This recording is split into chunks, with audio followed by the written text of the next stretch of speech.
Hey everybody, welcome back to What the Hell Vetica. I can't even say the name, Jenna. Can't even say the name. What the Hell Vetica. Today we are with Jenna Gribble. Welcome to the show, Jenna. Thanks for having me. Join Mike Janda and guests to discuss the things that make creative people say, "What the hell, Vetica?" So fun. So when I started this podcast and I sent out a thing and Jenna was like, what would I have to do? You didn't say it that way. You said, I'm trying to manifest myself onto the show. And I said, you're done deal. It's already done because I know you've done a podcast before. You're running an agency. We've known each other through a lot of DMs and those kinds of conversations, but it's fun to finally be on a voice-to-face call with you, finally. I know. I've been looking forward to this all week. So it's so fun. Okay, so today we are going to talk about imposter syndrome.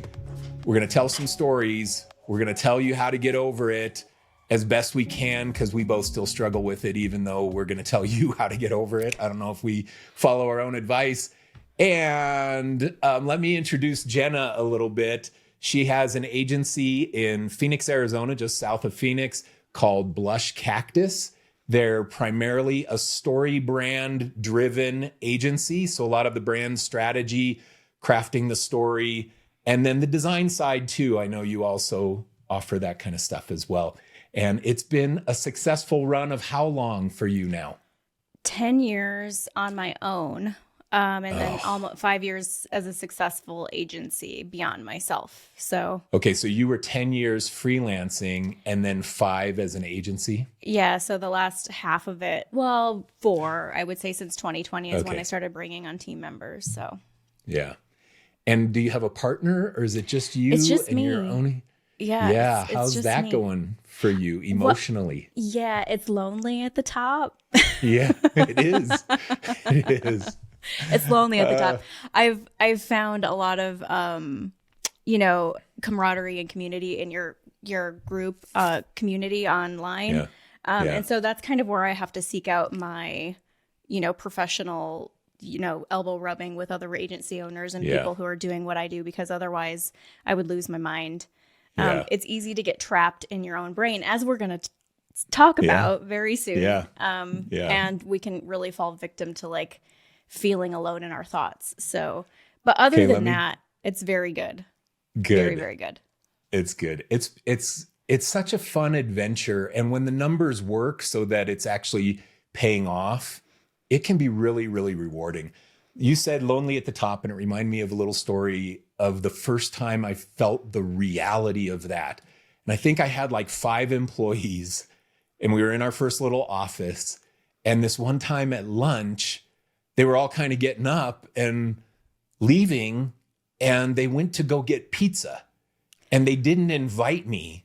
And I was left at the office by myself. And I was like, oh crap, I just became the boss who doesn't get invited to pizza. In my mind, I was like in the trenches with them working on the projects and stuff. But in their mind, it was an organization, and you don't go to pizza at lunch with the boss. And I was like, oh my gosh, the loneliness, it really struck me. I don't fault any of them because I look back at my own past performance, and it was rare that I invited the boss to go to lunch with the group of people that are going to somewhat complain about the boss and the business over lunch to get their venting out. Yeah. But I felt that lonely at the top thing. And it was the same thing. I started to become friends with a lot of entrepreneurs because they knew what I was going through too. Yeah, exactly. Yep. Okay. So today we're going to talk about imposter syndrome, and we're going to start by sharing a couple of stories of when we feel imposter syndrome in our own lives. I have some specific examples. Jenna, I know, has some anecdotes of just broad examples of when she feels imposter syndrome. So let's go through and alternate these things, alternate sharing. And on this, I think that the takeaway that I want people to have is that at any level, it's easy to still feel imposter syndrome. I have plenty of reasons not to, and Jenna has plenty of reasons not to, but it still comes in and creeps in on us and we feel it. So Jenna, when is a time that you feel imposter syndrome? Well, I just want to start by saying I feel like this creeps in. It's not just like it hits me once in a while. I think there's little sprinklings of it every part of, every week, every day, even sometimes. It's kind of like depending on what we're doing and what we're up against. But I know for me specifically, a recent time where I really had that feeling creep in of like, do I even know what I'm doing? Is when I do my best to set up client expectations in a way that they, we're either going to meet at the bare minimum and always surpass client expectations. And then sometimes you just get a really difficult client that comes in, and no matter what, they're really hard to please. And so then you start to doubt yourself and question whether, like, do we even know what we're doing? Is this, I feel like this is my first day on the job and I don't know what I'm doing. And so that will really, when situations like that come in and completely shake your confidence and you kind of forget all of the stuff that got you where you are, that make it so that and you can stand firm and I'm not an imposter. I know what I'm doing, you know? What percentage of projects do you have that happen on? Out of 20 projects, how many times do you have it go awry where you start to question your own value? It's funny because I like 2 or 3. Yeah. It's not a lot. No. And so it's funny that you ask that because it really isn't a lot, but it's weird because we have like this negativity bias in our brains that, 17 out of 20 projects could have just been like love fests between you and your clients. And then this one really tough situation has the ability to bring you to your knees in some situations. So it's not often. Yeah. Why do we give so much weight to the bad thing? And it's like the bad review or the bad feedback, the bad experience carries as much weight as 50 good experiences and 50 good reviews of our business. Why do you think that we give it so much weight? I think it's just our reptilian brain. I think it's survival because we're just keyed into the negative. I mean, look around. Society is keyed into the negative. It's almost impossible to escape bad news anywhere you go. Yeah. And so I think and it drives a lot of our behavior. So I think that's what it is. But, and I think too, like you said, it's like we're blazing our own trails as entrepreneurs. And so it's easy to second guess yourself, I think, when, when you're working corporate or you have, I came from corporate. So I worked a corporate job, got experience there and went out on my own. You have leadership. You have somebody who's kind of grabbing you by the arm. Hopefully you have good mentorship and leadership and they're kind of, ushering you through processes where you don't have that most of the time on your own. Yeah. Yeah. You're just floating around out there on your own. You're treading water. Yeah, that's how it feels. That's something good for people to know because I felt it the entire run of my agency.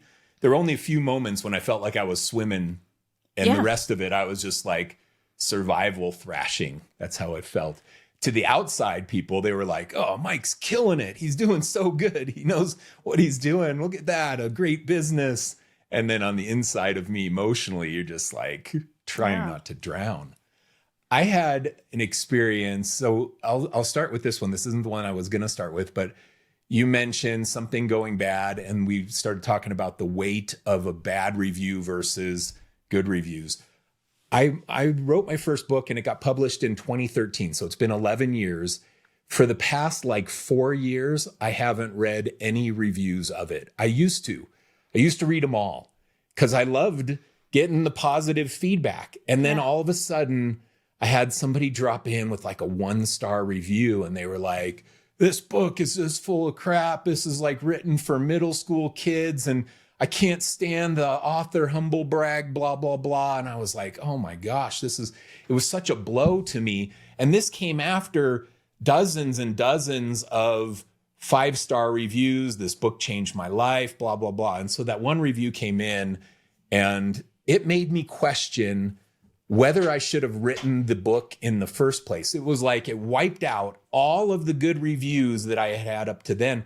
And emotionally, I can't even take it anymore. I don't go and check my Amazon reviews because I don't want to see the one hater show up with a 1-star review. It is too much of a blow on me, and it makes me feel too much of this imposter syndrome. So I just avoid it completely.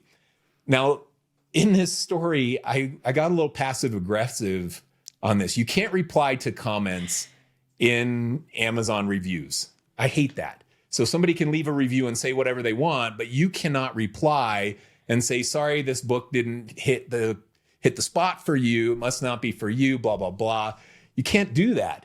And so I thought when I made this video about how you can't please everyone, this was one of my YouTube videos, you can't please everyone. And I looked up the most expensive, famous, best resorts in the whole world.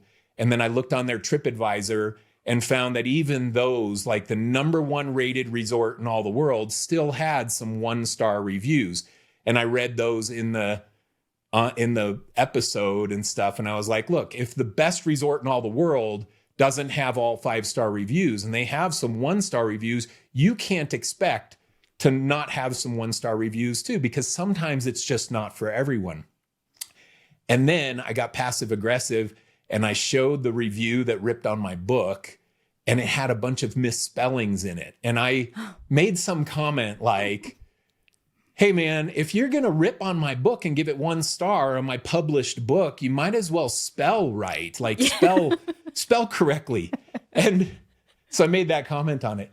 And then I had a hater come into my comments defending the person who misspelled the review, the 1-star review. And they were like, don't ever make fun of somebody's spelling. Some people just can't spell good or whatever. So this person got triggered watching my video. And I'm like, why are you defending the freaking bad reviewer instead of defending me and saying, yeah, nobody should be writing a 1-star review. Just if you think it's 1 star, just move on. Right. But I got all triggered, and this whole experience made me feel this massive imposter syndrome. I felt it about my book. I was like, maybe my book does suck. I felt it about my YouTube channel and my YouTube videos. I was like, maybe I am coming across too passive aggressive and I got to be more careful. I started to just think all that because all of that carried so much weight for me. Now I can't even watch this stuff. I can't. I'm like, you wrote a book. I mean, I know, right? That's you what wrote I a thought book. too. I was like, hey, I got a book. You had the Come bravery and the courage to like put thoughts on paper that would help. By the way, do help, hundreds and hundreds, probably thousands of us out here doing, you are blazing a trail for the rest of us. And here you've got these people who I can only, venture to guess that they might have some insecurities of their own that they're projecting onto other people. But I'm like, you wrote a book. And, I know, that's what I try and tell myself. You wrote a book and you feel like maybe I shouldn't have written that book. And that's what kind of stinks about, opinions. I felt that over the weekend. I wrote a little bit more heartfelt email newsletter about why I'm switching to more podcast-centric conversational content. And before I sent it, I almost changed the whole thing and just gave out another contract clause in my email because I was like, maybe I'm being a little too open. Maybe people won't like it. Maybe I'll get more unsubscribes and maybe somebody will say something bad back to me. And so I get that way whenever I open up my heart a little bit more than normal. I get super scared of the judgment that might come because that judgment just brings me down to the level of humility where I question everything I'm doing. Yeah. So it's such a bummer. I get it. No, I get it. And I think that's a reason why a lot of people won't put themselves out there. The irony is that the people who bash on other people's stuff, they never have their own photo in their profile pic. It's like some logo or some meme or something. They're like, they won't even show their face. Yeah. The bashers. I've almost had to I haven't reached the level of success on social media that you have, in terms of like the amount of comments and the attention. And I haven't written a book, but I almost have to play this game with myself. Like if I'm going to put something out on social and I'm going to get some, Joe Schmo commenting on it, I almost have to just compartmentalize and make up the story that it's a bot or something, not like it's not a real person, because then it feels like it kind of takes the teeth out of it a little bit. But it's wild. What a wild world the internet is. It is hard to put yourself out there because those haters, one hater carries so much weight. I try and do the Gary Vee approach and empathize with them and feel bad. Like I feel bad that this person's life sucks so bad that they're getting onto some random social media thing and ripping on it. Yep. That's too bad for that person. But I'm definitely not as good at that as Gary Vee. I feel it too much. Like it hurts still. I know. Because I want to be liked. Because I'm a freaking designer. And that's what we do. We like design stuff. And you're like, please like it. Because if you like it, then you like me. And then I can feel okay. Yeah. That's how it feels. Yes. That's how it feels. It does feel that way. Okay. What's another time that you feel imposter syndrome? When I raise my prices. That's a good one. Yeah. I feel like this could be an endless pit of a topic, but it's interesting when you add new offerings, or for us, the evolution of our agency has gone from, and I'm using air quotes, just a designer, right, to strategist, and then feeling like, can I even use that title? Because in my brain, little Jenna is just a designer, right? Yeah. And so just a designer, what business does just a designer have charging, thousands and thousands of dollars for branding and websites and strategy and marketing? And you really got to do some mental gymnastics when you increase your prices or when you think about that, because not only are you fearing rejection of that immediate sale, right? The people who you may have not quite broken out of the demographic that can, or into the demographic that can actually pay those new prices, but you have to really believe that you're worthy to charge this new amount of money, and that the work is there, the quality of the work and what you're delivering is there. And I tell you what, it's like every time I'm like, okay, especially when you grow your team and your agency gets larger, your prices have to catch up. You can't charge freelancer rates anymore. And that's definitely a situation where I go deep into the rabbit hole of imposter syndrome, thinking, why nobody's going to pay this? Just all kinds of really like yucky head trash that happens. Yeah. Yeah. I have that same thing happen with pricing. I struggle to price my stuff right now for two reasons. Number one, I want to make it accessible. I want to make my offerings accessible. So I give a ton of value for the money in my courses and my community and stuff. So I want to make it accessible to a lot of people, but I know that I'm undercharging for my own expertise and experience. So I wrestle with that balance between those two. And every time I go to plan to up my pricing, I go through the same thing. I go through this like, is anybody even going to pay this? And then everybody seems to still pay for it.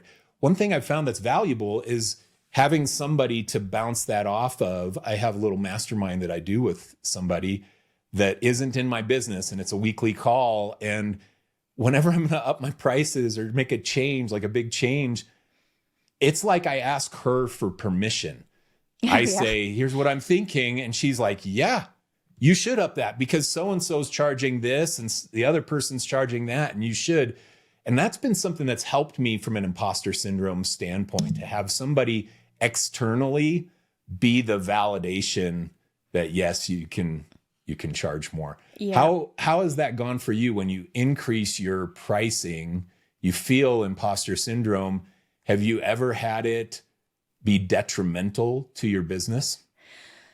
Like where clients, all of a sudden you increase your prices and now you have less work and less money and people pushed back on pricing? Has that ever happened? I feel like, yeah, kind of. I think in my mind, I've probably magnified the issue more than reality really is. Kind of like, what I've noticed, what I will say is like raising my prices doesn't mean that I can't serve everybody now. That's the part I think that bothers me the most. I really relate to you wanting to be accessible and helping as many people as possible. And then you're kind of like, okay, well, I realize now when people send referrals my way that I have to say, hey, these are our minimums, and this is what we have. And so that really devastates me. I don't think it really has devastated my business. I certainly have not had to come close to closing my doors because I increased my prices, which is something that I want other creatives to hear, that you will raise your prices, and there may be a time where you have to catch up to a new demographic or a new ideal customer. But I've also found that I've only really needed to do it and have somebody say yes to it a couple times. Yeah. Where it's like, okay, they're like, yes, this is great. And I'm like, yeah. Okay. Dang, I should have been doing it the whole time. Yes. What was I thinking? Yeah. That gives me like the spark of confidence I need. And I also want to make it clear that I'm not like raising my prices to like just greedily make as much money as I possibly can. I'm taking into account, all of the expenses and profit margins and everything to keep the business running and doing great work. But, so the thought, you kind of have the thought like, man, I should have probably been charging this all along. But also I had to cut my teeth early with the lower prices to get the experience and the confidence to overcome the imposter syndrome along the way so that I could charge what I charge now. Yeah. Yeah, I do. How many of your years have you billed more than the year previous? How many of the years of your business have your billings increased? Every year except one. Yeah. Last year was a weird year. It was the first year we didn't, but we broke even. We didn't, it's not like we went backwards. Yeah. So you did the same as the year before? Yeah, but every single year of over 10 years, I've continually grown our revenue. Yeah.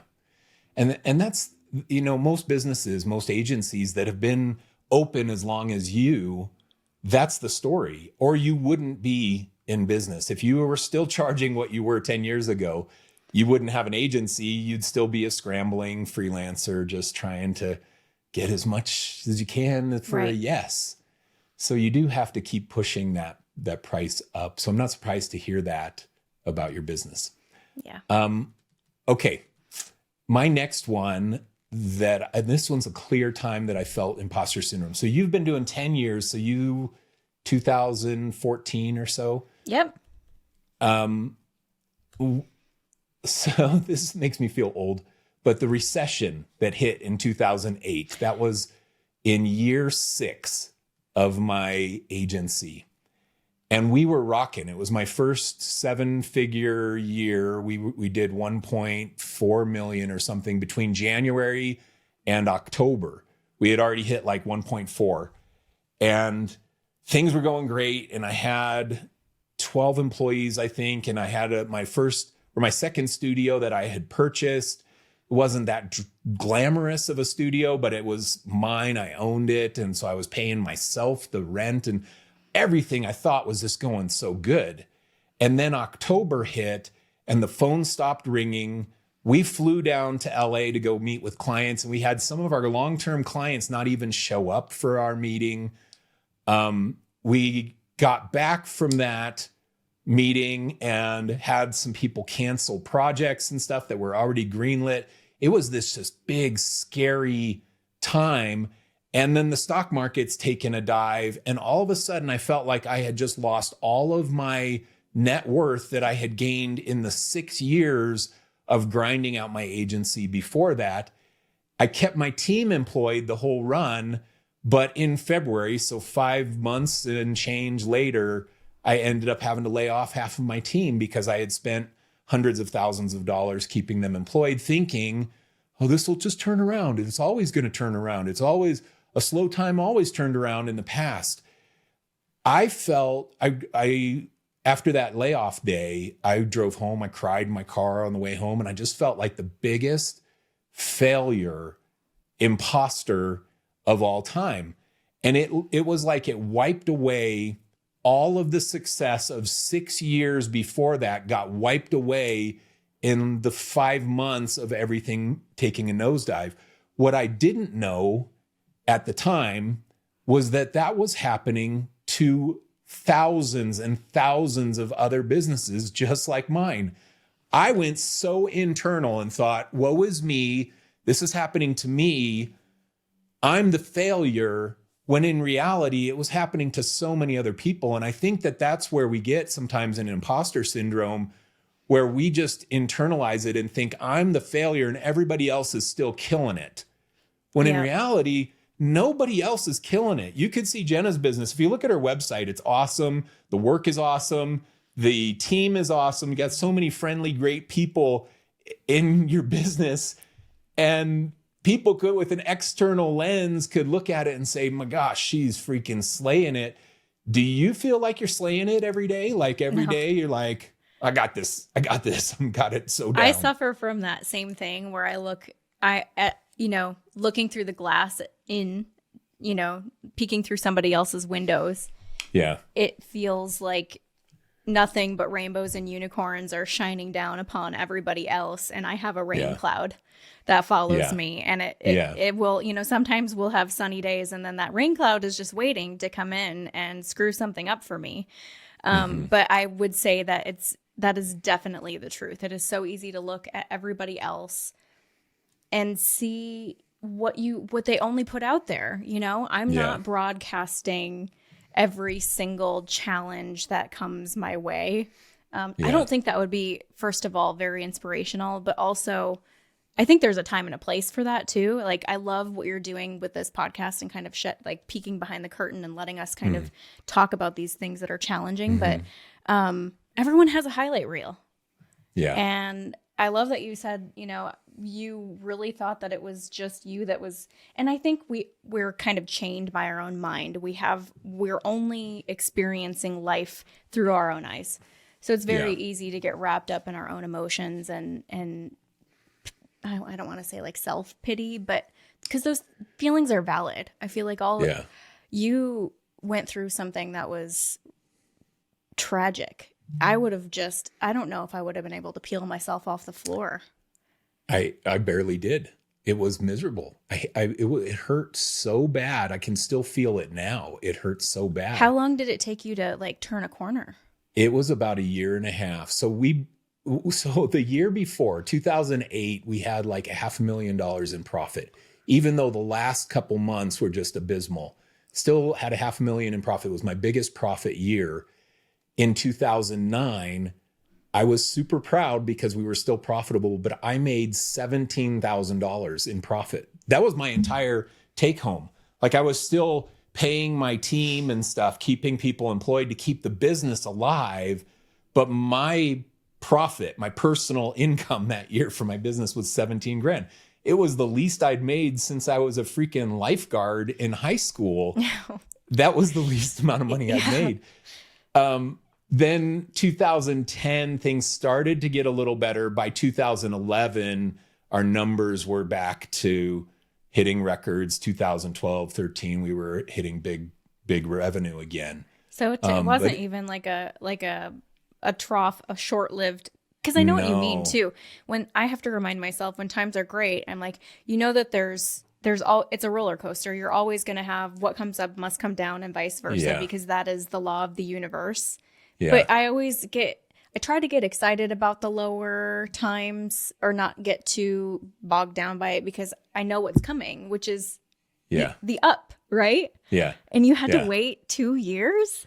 Yeah, it was awful. It was awful because before that, we would have a lull and the lull would go away within 1 to 2 months. Right. You have these moments, any creative business has this, where all of a sudden you lose a client and so you get a void in your revenue.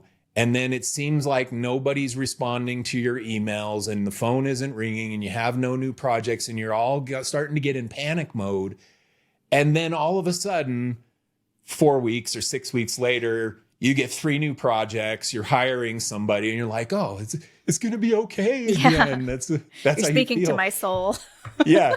In this one, I thought, and that's why I kept my whole team employed for those 5 months or so, because I thought that that's what this was going to be. I thought, oh, okay, stock market's just taking a nosedive.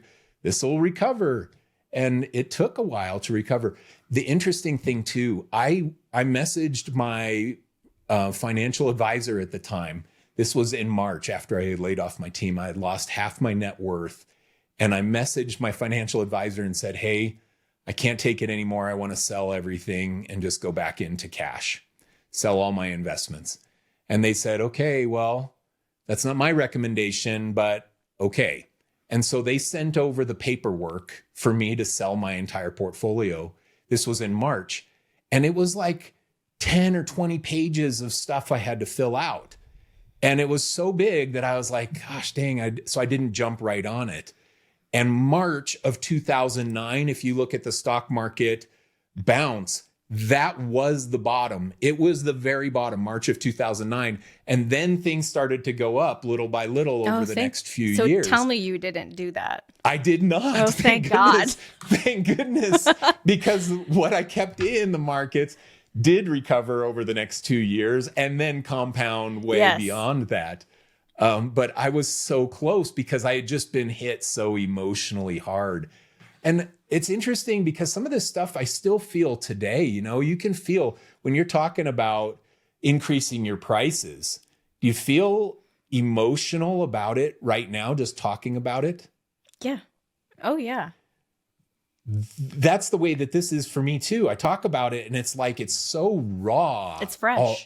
It's just fresh. It's this fresh wound that you carry around as an entrepreneur, which is probably why we start to second guess it, because it hurts to even talk about it or think about it, let alone do it. Yeah, there's that saying, new level, new devil. Have you heard that? New devil. I don't know that one. No. Okay. So new level, new devil.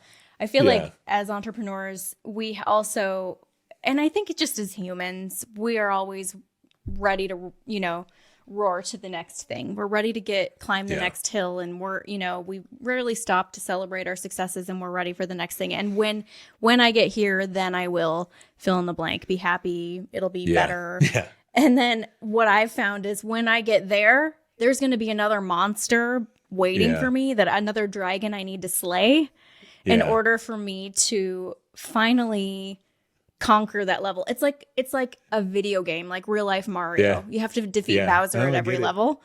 Yeah.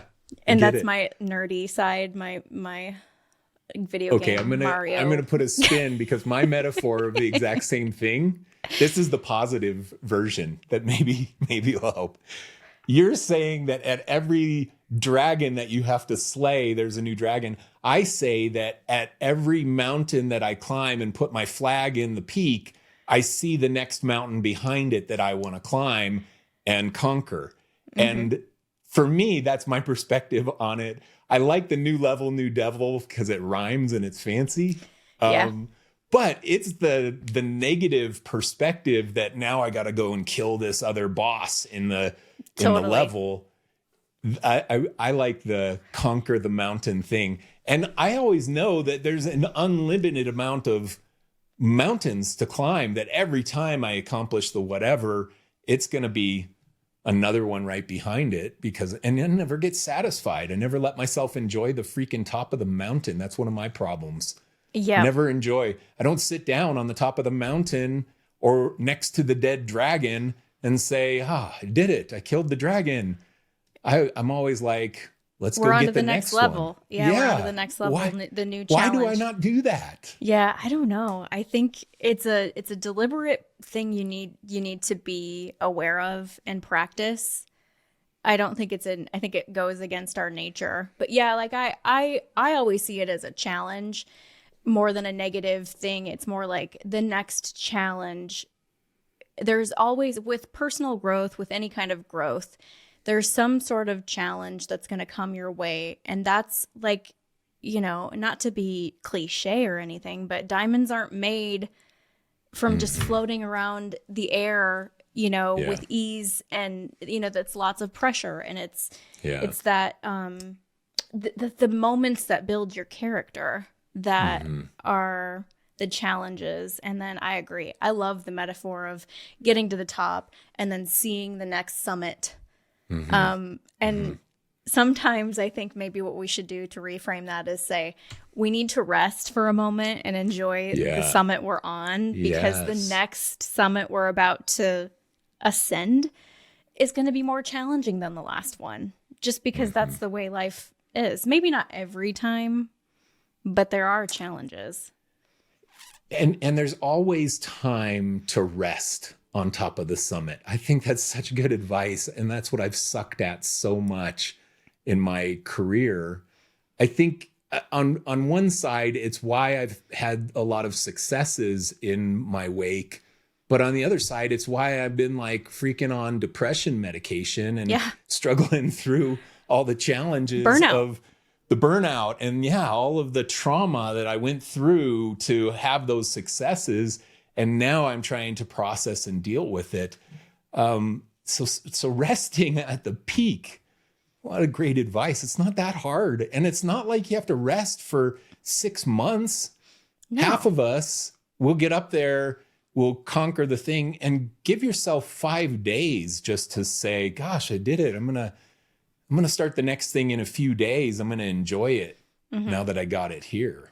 Because when you're on to the next thing, the thrill of the chase is almost what, you know, that's the fuel that burns the passion again. It's like if you stay in one place too long, you're going to get bored.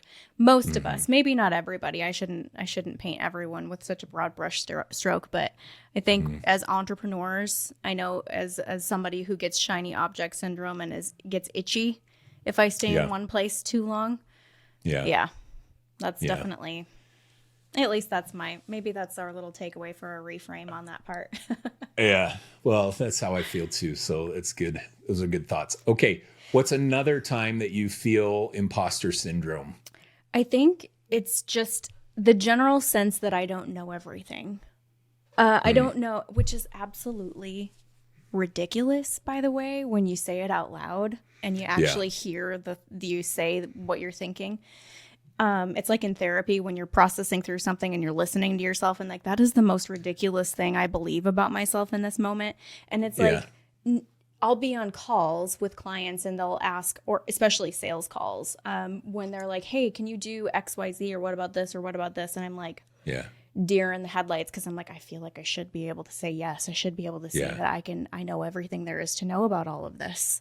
And I absolutely do not know everything. And it can sometimes feel like you are bringing your shortcomings with you everywhere you go because you just don't know everything that there is to know about a certain thing. And the way it manifests for me is the insatiable need for knowledge. Like if I just take this one course, or if I just read this one book has the holy grail of knowledge that's going to fix all of my insecurities. And I'm going to be able to, you know, shine like I've never shined before in a client engagement. And I'm going to just knock everybody's socks off and impress the world. And it almost is never the case. Like there's always something to glean from every course, everything, if it's done well.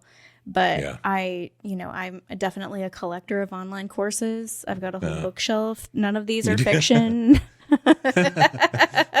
There's a couple that have your name on them back there too. Hey, good. But none of them are fiction. You know, they're all business books. And so it's like feeling like there's always that missing. So I'm missing something. There's something I'm missing. There's some incomplete. If only I knew this, then I could bring more of that bring more value to clients, as though I'm not bringing enough value to begin with. You know? Yeah. I remember feeling like that. I said yes a lot of times just because I had confidence that I could figure it out. Oh yeah, I think so. I would be that's like, definitely. They would say, "Hey, can you do this?" And I'd be like, "Yeah, we can do it. If anybody else has done it, we'll figure out how to do it too." That was my mindset, and I never got fully burned by doing that, but I did get in some sticky situations a few times with like major website crashes and stuff where, because we were using some technology that we weren't really experts in, we got stung, and you have to rectify it with the client and get it solved and all the trauma of that. And I think too, like the other thing about that is like getting into a situation where you're not profitable because you did say yes to a thing and now you got to figure it out. So now that first and my thought is like, okay, well, I know we can figure this out. And then next time we'll be profitable because we'll have the knowledge. But that slog of learning something or figuring it out is... I had projects where I just didn't want to know if we were profitable or not. Like I didn't understand the ostrich syndrome. It's like, hide your head in the sand. Yes. Do not tell me how many hours you spent on that. I do not want to know. La earmuffs. I would just, la. That's what it is. Agree. Yeah. In fact, do you have your team track hours on projects in general? I do, and we're either really good at it or really not good at it. I'm a part of a mentorship group, and they want to know, like, how profitable are you? And I was like, you know what? You're going to have to not ask me that question because sometimes for some projects I can tell you exactly, and for other projects I can't. And the other thing too is, since we do bill on project rate basis, you're really kind of guessing it to some degree that you could deliver the same exact thing for a different client under the same time frame.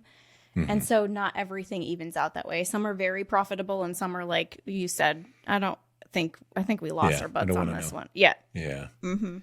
But we try to track time. I didn't have my team track time because I had an agency I worked at that asked us to track time, and I hated it. Oh, I hated it too. So much. Yeah. So I would have my team do it on certain projects as a check-in. I would be like, hey, have everybody track their hours on this website. And we don't bill the client based on hour, but just track it so we can do a profitability analysis on this project. I would do that, but it was That's never exactly what I tell my team. This means nothing about you. I'm like, this, because when I had to track time at an agency, it meant everything about me. I was measured like against it. They're coming at you saying, hey, so why'd you spend 7 hours on this? And I'm like, that is not, I never want my team to, so I'm like, this has no bearing on your performance. It's only so I can make sure we're charging enough. And they're like, cool. They don't mind. But I fully resonate with the PTSD of tracking hours. Oh, I hated it. It's the worst. The agency I sold to was having everybody track hours on stuff. And I was like, wait, why are we doing this? Nobody likes to track their hours. So let's do it on a project by project basis. You know, you really need to track hours. If, let's say, a website project, track 1 out of 10 website projects over a 5-month, 6-month timeline, and you'll get a good baseline of what do these projects typically cost to make. And at the end of the day, too, when you look at your books, you know if you're being profitable because you pay your bills and you allocate money and you're like, okay, we have this many dollars left over, which I think it's kind of funny, too. I will say how big of talk about imposter syndrome. I feel like a hack when it comes to how I run a business because I'm a creative first. One of the reasons I worked corporate for so long is because I didn't want to chase invoices. I didn't want to have to do business. I don't have an MBA. I don't know the first thing about business, running a business. And so I think it's interesting being, like I said, I'm in a mentorship group that they teach you how to run a business. And I'm like, this is all so, I don't even know how to explain it. I'm like, fine, I'll play. I know I need to learn this, but we're such feeling creatures, creatives, that we're like, we just, I know when it feels right, or I can see the books are growing or whatever. Like that's a great way to run a business, Jenna. Yeah. So I had to figure out games to play with myself so that I could fall in love with that and tracking and analyzing the numbers. One of the things that I love, I make the most pretty spreadsheets of all time, like the header rows, the subheader rows. Out, actually. Exactly. I'm like, okay, if I got to track this data, which I know I got to track, this is going to be the prettiest spreadsheet that was ever designed ever in the history I love that so much. of time. Yeah, there were things like that I did that just made it more fun for me. And then over time, I did fall in love with the numbers. I became a numbers person for business. I really got into the details and nitty gritty of tracking that stuff. But I tried not to have it affect my team where it was causing them to have to track all their stuff. I was trying to do it from kind of a global perspective. Mm-hmm. Okay, let's talk about why do creative people, like imposter syndrome, so common? Why are we so prone to it as creatives? I think, What's one of the things that you think? Yeah, I think there are many reasons, but one of them right off the top of my head is that we hold ourselves to really high standards, most of us. I mean, one of the things, we're launching a brand new website tomorrow, and one of the things on it is that we are pixel perfect. Like, we really do measure our dang pixels, you know what I mean? And so, when you hold yourself to such a high standard, it's also the other side of that coin is wondering if it's enough. Right. Mm-hmm. And the other thing too is like creative work is so subjective. So what we think is good and delivering value in whatever someone else may think it isn't. And so I think that can really rattle us, and it can be a reason why we suffer from this. Yeah. Where did you learn to design, Jenna? Did you go to school for design? I'm one of those weirdos that I'm still doing what I went to college for. Yeah, me too. I was pre-med my first 2 years of college. Really? I'm a nerd at heart. Like I love knowing the way things work. So I always tell people I have a even split on my brain. So I'm both right and left brained. I have what I call organized creativity. That's good. But I was pre-med because I really loved science in high school, but I also really loved art. Mm-hmm. And I probably would have gone the art route, but I thought the only thing you're going to do to make money as an artist is be a teacher. Mm-hmm. And I just knew how terribly we treat teachers. And they're like, we don't pay them well. They're not appreciated. And I'm like, I don't think I can do that. Mm-hmm. So I got to college 2 years in. I was like, this is not for me. I cannot do the science stuff. I can't even, it just kicked my butt. It whopped me in a way that, talk about shaking your confidence. And so I called the art department at my college and I was like, what can I do for a career that isn't an art teacher? And they're like, well, we have this thing called graphic design. Yeah. I was like, that sounds cool. So like what you're creating things like ads and stuff. And they're like, well, it's a little bit more than that, but it's all kinds of things. And so I'm like, yep, this is it. I can make something out of this. I can do commercial art is what they used to call it back in the day. Commercial art was what it was called for me. Yeah. Yes. Yep, so like dating myself a little bit. I think this was, I was the first person to graduate from the art department with a degree in graphic design and new art media is what it was called. Yeah. Like they had dropped the commercial art thing. So I have a BFA, but that's how I got into design. So I'm a designer first. Yeah. Okay. In your design program, did you do the classroom critiques, like put your design on the wall and stand there while people tell you what's wrong with it? Yes. Yeah.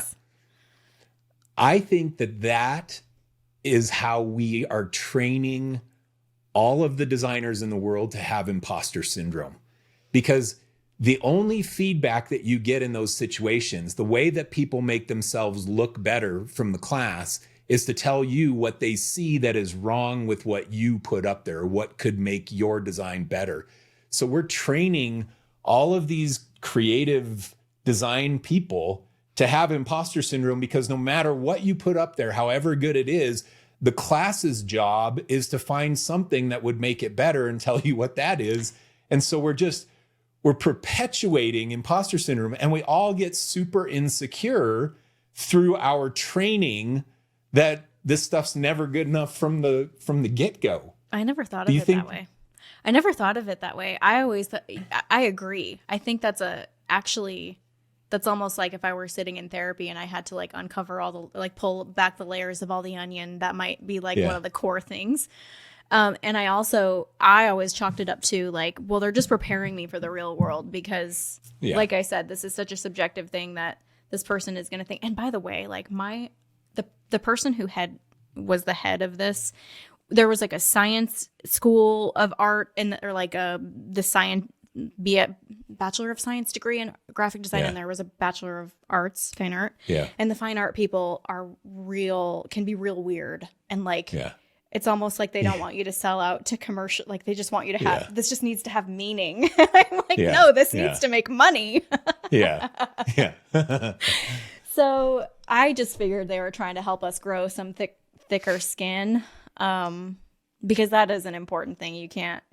You're going to suffer greatly if you can't let things roll. But it is interesting to see that we're throwing these students right into negativity bias by picking apart their designs. Yeah. I think you're right, though. It does prep you for the real world because you're going to show your designs to a client. And then oftentimes they're going to give you that kind of feedback that makes you question why you even chose this career in the first place. Exactly. So, yeah, I think that's interesting. All right. Do you have any other thoughts as why we get, well, we kind of touched on it earlier. It was like we compare ourselves to people's highlight reels. I think when I think about the people who I admire in my industry, who I look at, again, I'm peeking through the windows and it looks like they're killing it and they just have nothing but good days. And logically, we all know that's not the truth, but it's almost like that's what's reinforced online is the good stuff. And so you're kind of like, I almost have to shut out what other people in my industry are doing because otherwise I get really sucked into comparing myself and feeling like I'm not measuring up to feeling like this other agency that I admire so much is 10 steps ahead of me or even further that I'll never catch up and I'll never be as good as them. And that takes me to some pretty sad, dark places in my mind. And so I think, comparing ourselves is one reason. And then also, I think we're all just really afraid of failure. Yeah. We're afraid to fail. Like you had your story about the recession and how you felt like a failure. And I think what do you define as failure? Do you define it as bankrupt business? Yeah, well, for me, yes. Well, the way that I define failure at the stage of business that I'm at is laying people off, having to let my team that I have just poured into, and we have such an amazing culture. Like I would be invited to pizza. We all love each other so much. That makes me hurt. I'm sorry. I didn't get invited to pizza. But I will say we're all fully remote. Like we don't get to like have. So I think if we were all together, it would be really weird if they left me in the dust. But yeah, I think it's like having to close the doors, having to say, this was a good run. I gave it my best shot, but I can no longer sustain because, the pipeline has completely dried up and so has my savings. And now I'm left on, out on my butt in the dust. Along with everybody else that I love so much.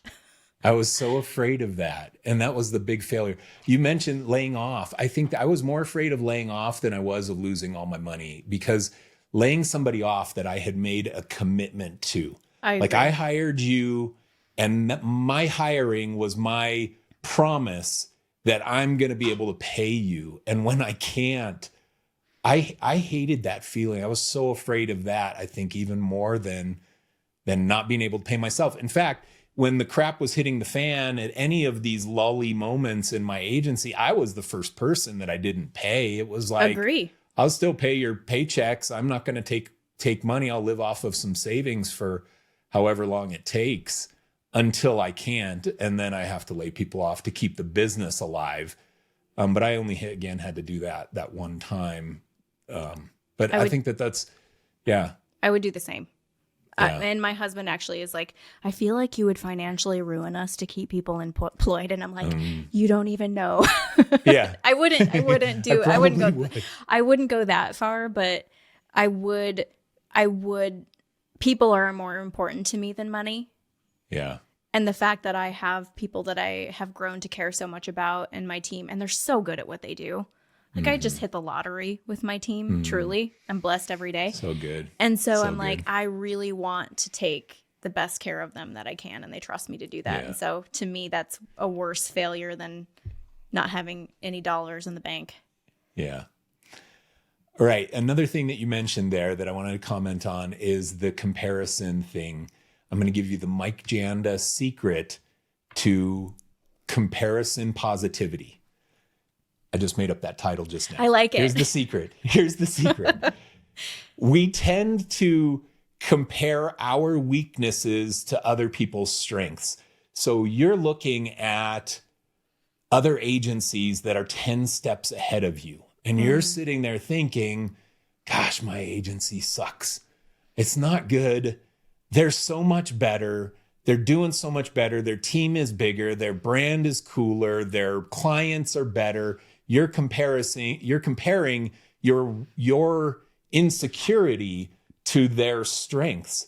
Instead, compare against people who are less capable than you and compare your strengths to their weaknesses.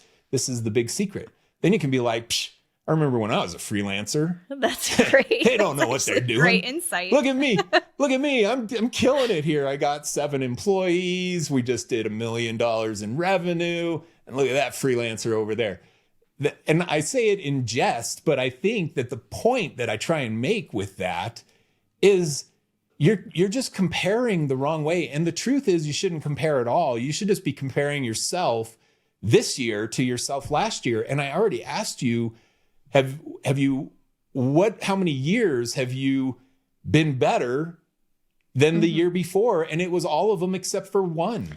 Is this year already better than last year? Like in trajectory? Yes, it is. Yeah. Yes. If we can avoid the summer we had last year, that was what killed us. It was like everybody, I think the economy scared everybody, and the looming, if people would just shut up, I'm like, stop talking about recession. You're just making people scared. Recession was last year. That was the big fear. That was Everybody the big fear, and it made everybody inflation was really scared. high, and then nothing ever the doomsday never came, and I think people realized that.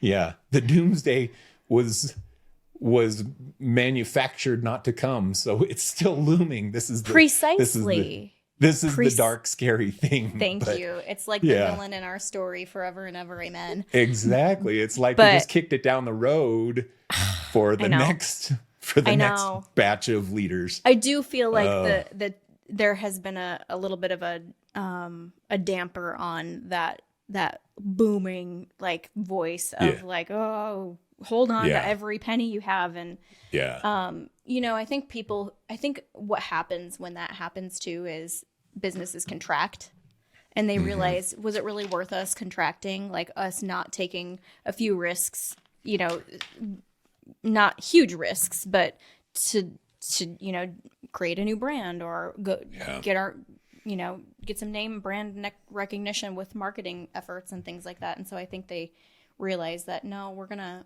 keep going and be smart about it. But I think I think we will do better this year than we did last year for sure. Yeah, good.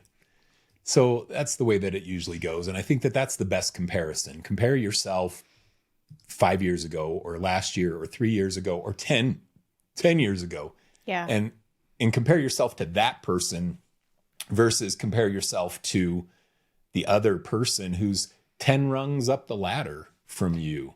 You're going to be there. It's easy to also, I can get stuck in like comparing myself to future agency status. And so there's that gap that can feel insurmountable at times, where you want to be, a 7, 8, 9, whatever figure agency that it is. Yeah. And again, that I think also needs to be reevaluated, because I think we think success is what everyone else defines success to be. Yeah. And so sometimes that gap can feel really big.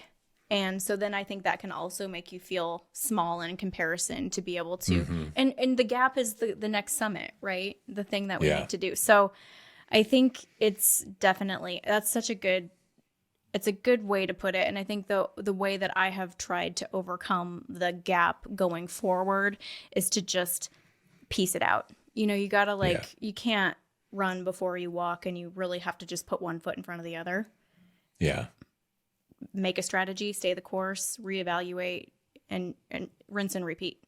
You know? Yep. I think that's such good advice. Plot the course and then look down at your feet, not out into the horizon while you walk. So know what your course is, but look down and just follow your feet down the path that you outlined, and stop looking around at everybody else. I think that's great advice. Well, Jenna, somehow we got through like half of what we could talk about on this podcast, and we're already at a good, healthy podcast length. So we need to do another episode at some point, or when you start your new podcast, I would be happy to come on yours or something. That would be, I totally would. It would be so fun. So fun.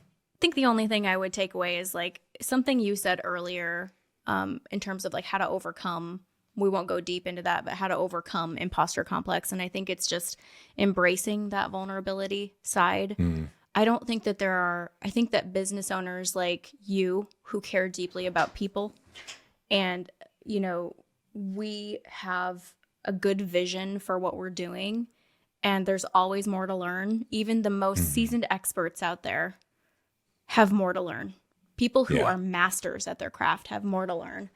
And that is what helps me kind of get over myself and my imposter complex and go, okay, we're all learning. It's okay. Yeah. You don't have to know it all.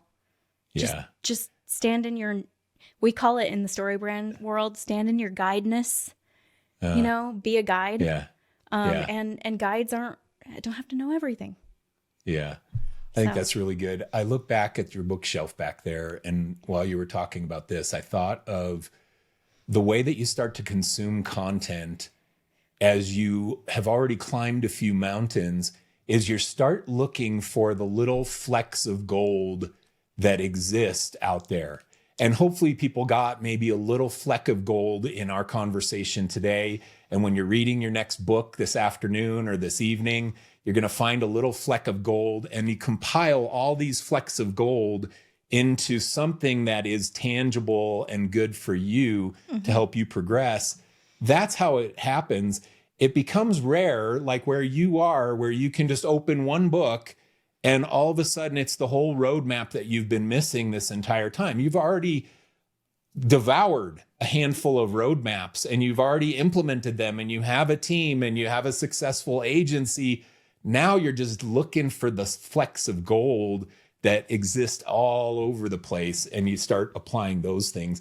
This is why I go back to this 1-star book review, because anybody who is seasoned would never write a 1-star book review ever, because they know that inside of the 400 freaking pages, all you're looking for is 1 or 2 or 5 flecks of gold. You're not looking for the entire thing to apply to you. Precisely. Yeah. That's so good. I love that. Okay. Well, this is so fun. Where can people find you? We are on Instagram. Blush.cactus is our Instagram handle. And then just blushcactus.com is where people can find our website. Good. And are you on LinkedIn? People could connect with you on LinkedIn. LinkedIn. You can just search Jenna Gribble, and I'm Jenna with 1 N. And Gribble is a weird last name, and so there's not many of us there either. And Jenna with a J. Jenna with a J. With a G. No, it is not with Gina. A G. Jenna with J-E-N-A. Jenna. That's right. And Gribble, Gribble. You can find me on LinkedIn. And we'll put those in the description of everywhere that this is posted, and we'll tag you on anywhere that we share stuff. And thank you, Jenna, for being on. Super fun talking with you, and hope to have you again on What the Hell Vedica again sometime soon. I'm excited for it. Thanks for having me on.